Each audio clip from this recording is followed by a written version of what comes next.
sorry. Oh, keep going. So again, my name is Olivia. If you guys have any questions during this chat, feel free to submit those and I will do my best to get to as many as I can after this. But again, we're traveling all the way to the other side of the world for Earth Day today.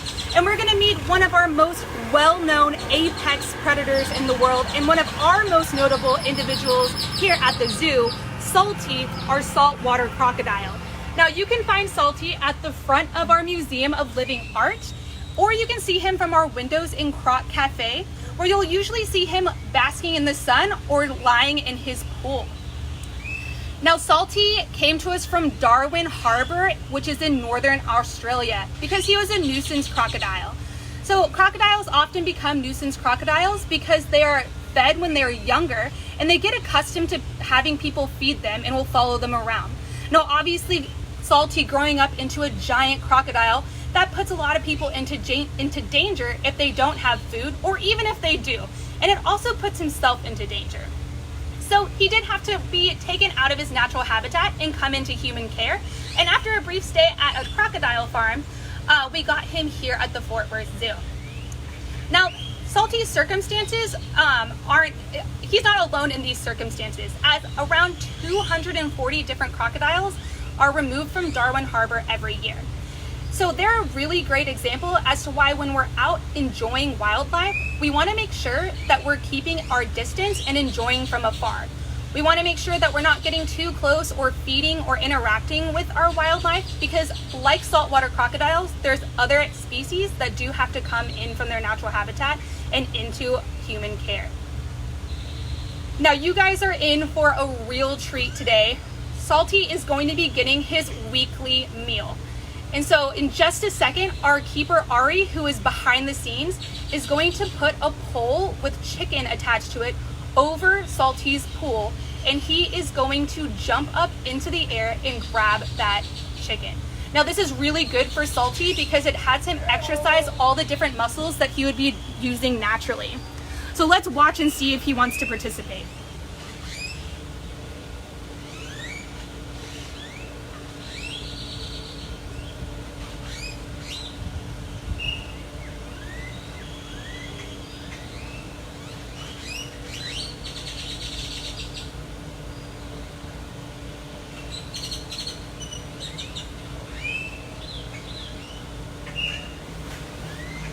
Oh man, he missed it this time, but hopefully he'll get it. Maybe he'll be able to do one more jump for us. We're not sure.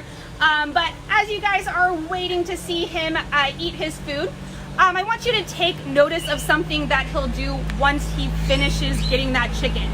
So while he might go back into the water after he snatches that chicken, you'll see that he actually has to come back up, or as he just did right there, he actually has to stay above the water in order to swallow his meal. And that's because saltwater crocodiles don't have lips like we do. So when they're submerged, water can actually sink into their teeth and into their throat and lungs. So to prevent that from happening, they actually have a flap that seals off their mouth from the rest of their body. So before they swallow their food, they have to come back up to the surface to open that flap. Now Salty is a saltwater crocodile and they are carnivores. And more specifically, or should I say less specifically, they're opportunistic carnivores, meaning that they're gonna eat whatever they can catch whenever they're hungry. And the way they do that is by being an ambush predator. He missed it again. Hopefully he'll do one more jump for us. But saltwater crocodiles are ambush predators, meaning that they're gonna wait at the water's edge for an animal to get close enough to get them. And if you notice Salty's eyes, ears, and nose, they're on the very top of his head. And so he's able to stay almost completely submerged and hidden from his prey for long periods of time. Now, normally they're in much more murky waters than this. We're lucky enough that Ari, our keeper, did such a good job at cleaning Salty's exhibit that we're able to see him very clearly today. But usually they're in very murky waters where they're almost invisible. So they're usually gonna hang out on that shoreline and wait for an animal to get close enough, and they're gonna jump out of the water and ambush that prey. Saltwater crocodiles also have the highest bite pressure of any animal in the world at around 3,700 pounds per square inch. So that's going to assist him in securing that prey once he gets it. Now, unlike other predators, saltwater crocodiles can't tear their prey once they've gotten it. So if they capture something that's too large and they can't swallow whole, because they do swallow all of their food whole, they'll actually do a series of circles or spins to try to tear off pieces that they can swallow. Now, what you guys see Salty eating right now is going to be his meal for the next week. He only gets a small meal, usually a chicken or rodents or fish, once a week. But don't worry, those come into us frozen and then we thaw them out and feed them to Salty. Now, the way he's able to survive on such little food is that, like other crocodilians, he has a very slow and efficient metabolism. And the reason why he has this very efficient metabolism is, for one, that he doesn't move too much. Usually he's only going to move in order to find his prey and hunt occasionally, or to heat up his body or cool it down. And he's also a reptile, meaning that he's cold-blooded. So he doesn't have to produce his heat internally. His body doesn't have to work to keep his body warm or cold like a warm-blooded animal does. So us as humans, we're warm-blooded, meaning that our bodies work constantly to keep our temperature at around 98.6 degrees. So we're having to use lots of calories to keep our body at a constant temperature. If you touch your hand to your forehead, you can actually feel that heat your body is producing. Crocodiles are actually going to use the earth to warm up and cool down. So they're going to use things like the sun and the land and the shade and the water to help warm up if they're too cold, or to cool down if they're getting too warm. You might also see Salty sitting on land or just out of his pool with his mouth open. And that's to help release some excess heat if he's getting a little too warm, but he's not ready to move all the way into his pool or into shade yet. Now, because he doesn't have to keep his body at a constant temperature, he doesn't have to work to produce his own heat like warm-blooded animals do, he's able to eat a lot less and a lot less frequently. So they can actually go long periods of time without eating. A large saltwater crocodile can actually go over a year without a meal. Here at the Fort Worth Zoo, Salty gets his regular weekly meals throughout the year. And then during the summer, whenever it's a lot warmer outside and he's usually a little bit more active and his metabolism is a little bit higher, he'll get 3 bulk feeds. But during the winter, he might slow down so much that he doesn't eat at all. Now again, Salty is a saltwater crocodile, and he is one of 13 different species of crocodiles and one of 25 species of crocodilians. These guys actually have the largest range of any crocodile as well, and they're gonna be found from East India into Southeast Asia and Northern Australia. Now, you guys have seen some other species of crocodilians on our Facebook Lives as well, such as our gharials and alligators. And if you guys want to figure out the way to tell the difference between them, you'll want to look at the shape of their faces. So I actually have a visual for you guys. And if you look here, you'll see that crocodiles have a more triangle-shaped snout that comes more to a point. Alligators have a broad U-shaped mouth, and gharials have a very skinny, long, slender snout. Now, saltwater crocodiles are kind of confusing in name, because while they can live in very salty waters and travel through the oceans, most of the time you're going to see them in brackish waters, or where the freshwater and saltwater meet, where it's a lot less salty. And they can actually even live in freshwater systems. These guys are also the largest of the species of reptiles in the world, and adult male saltwater crocodiles on average are around 14 to 17 feet long and over 1,000 pounds. But there's actually been records of males being over 23 feet long and over 2,200 pounds. Now, our guy Salty here was weighed when he came into the Fort Worth Zoo back in 2010, and he weighed in at almost 1,500 pounds and almost 16 feet long. Now, Salty here lives a solitary lifestyle at the Fort Worth Zoo. That means that he's the only saltwater crocodile here in this exhibit, which is very similar to how he would live in his natural environment. a male saltwater crocodile's territory might encompass a few females, but generally they're only going to interact with them during breeding season. Well, since saltwater crocodiles are listed as least concern on the IUCN Red List, meaning that they're not endangered and they have a very stable population, we don't need to breed crocodiles here, and we want to make sure that crocodiles who have to come out of their natural environment have a place to go. Now, that being said, saltwater crocodiles, females, actually make excellent mothers. So normally in October, which is mid-spring in the Southeast Asia and Australia world, we'll find a really great place to nest and create nests out of mud, leaves, and grass. Then they'll lay around 50 eggs, and for the next 80 days will fiercely protect their nest. Now, this can actually be extremely vulnerable for the females because that is usually when the best hunting is available. But then once the eggs hatch, they'll still care for their young, where they'll move that young to the nearest body of water in their mouth and then continue to protect them for the next several weeks to months. Now, one of my favorite things about saltwater croc babies is actually how they get their gender. And that is at the temperature that their nest is incubated at. So if a nest is incubated at a higher temperature, most of the time you'll get male crocodiles. And if it's incubated at a lower temperature, you're more likely to get female crocodiles. Now, I know Mother's Day is coming up soon, and if you guys at home want to show your mom that they're just as amazing as a saltwater crocodile, or even better, and your mom loves the zoo as much as you do, make sure you log on to the fortworthzoo.org website and adopt her a Mother's Day package, where she'll get a giraffe plush, so a giraffe stuffed toy, a certificate, and lots of other goodies to show your mom just how much you appreciate her. Now, at this time, I'd like to turn the Facebook Live video over to you guys, where you can ask any questions that you might be wondering about Salty. Can you tell us where they're found in the wild? So saltwater crocodiles actually have the largest range of any crocodile, and they live from Southeast Asia down into northern Australia. And what are some of the things that they would eat in the wild?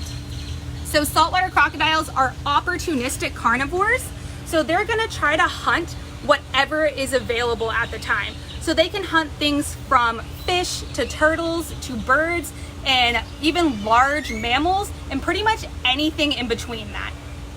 And how much does Salty here weigh? So we haven't weighed Salty since he came into the Fort Worth Zoo, since we don't have a scale big enough for him to fit on over here, and it would be a lot of work to get him on a scale. But whenever he came in about 10 years ago, he was almost 1,500 pounds. How many eggs do they lay at a time? On average, a saltwater croc female will lay around 50 eggs. And has Salty ever had a girlfriend? So he is solitary here, so that means that he doesn't interact or live with any other crocodile here at the zoo. And can you talk about his eating habits again? How much does he eat and how often? So saltwater crocodiles are cold-blooded animals, meaning that they don't have to produce their own heat, which means they don't need nearly as many calories as warm-blooded animals do. So because of that, he actually only eats one time a week. And so usually he'll eat something like 1 or 2 chickens or a few rodents or a few fish. But during the summer months, crocodiles are normally a little bit more active and have a little bit higher of a metabolism. So here at the zoo, we do 3 bulk feeds per year, where he'll get something like a pig. How old is Salty and how long can saltwater crocodiles live? So we think Salty is about 55 years old. Since he came to us from his natural habitat, we aren't completely sure, but that's how old we estimate he is based upon his size and weight whenever he was taken into human care. Saltwater crocodiles have a fairly similar lifespan to humans, where they can live into their 70s or 80s, but it's not uncommon for crocs to live into their early hundreds. And what does he feel like?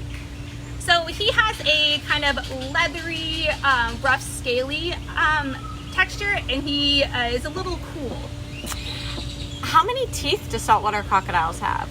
Saltwater crocodiles have 66 teeth, and they're continuously losing them and regrowing them. So a crocodile over their lifetime can have over 3,000 teeth. And why was he brought into human care? So crocodiles throughout the world will be deemed nuisance crocodiles if they get too close to people too many times, obviously endangering people who they have started to follow because they are looking for an easy meal or something like that. Maybe when they were a baby or as they were growing, they were repeatedly fed by people, so they associate following people around to get some food. But obviously with Salty being over 1,500 pounds and 16 feet long, that's gonna put people in danger if they don't have food, or even if they do have food. And it also puts himself into danger. So because of that, he had to be taken out of his natural environment and into human care. Do saltwater crocodiles have any predators in the wild? So as grown adults, they are apex predators, meaning that there's not really anything that's gonna hurt them besides humans. But as young crocodiles, they can be preyed upon by other reptiles or birds of prey. And is his tail feel sharp? So those scales on his tail aren't sharp like a knife would be, but they can be very sharp if you get hit with them or try to hold them. And can you train a crocodile? So Salty is trained to move from his exhibit into his behind the scenes area so that once a week they can go in and clean the water and clean his exhibit. So that's where he'll move in through a chute on the left hand side of this exhibit right here and go into his back behind the scenes area. Does he have any favorite foods? So I'm not exactly sure what his favorite food is, but he does always seem very excited for his bulk feeds during the summer. So generally those happen on major events, major holidays like Memorial Day, 4th of July, and Labor Day. And he'll, like the rest of us, want to celebrate with a barbecue, where here he'll get a big pig. And are they endangered in the wild? So saltwater crocodiles are not endangered. They are listed as least concerned right now, meaning that they have a stable population that we're not worried about. However, that wasn't always the case. Back in the 1900s, they were hunted and their numbers became quite low to the point where we were very concerned about them. But now with hunting regulations put into place, their numbers have resurged and we aren't worried about their population levels anymore. And last question, can you tell us what we can do here to benefit these animals in the water on Earth Day? So today is Earth Day, meaning that we want to try to promote some different sustainable options for you guys to participate in at home. And in order to help saltwater crocodiles and other crocodilians, one thing we can do is to keep their environment clean. And an easy way to do that is to make sure that we are reducing our use of plastics, since a lot of times plastics are blown into our waterways and washed into lakes and oceans, which are found in our crocodile habitat.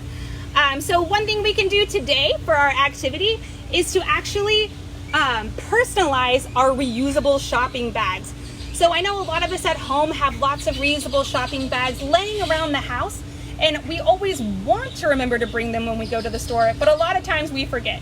So for all of our kids at home who are looking for something fun to do for Earth Day today, I want you to find one of your reusable bags and then use whatever arts and crafts stuff that you have at your house and make your own personalized reusable grocery bag that you can remember and you can remind your parent to use next time you go to the grocery store.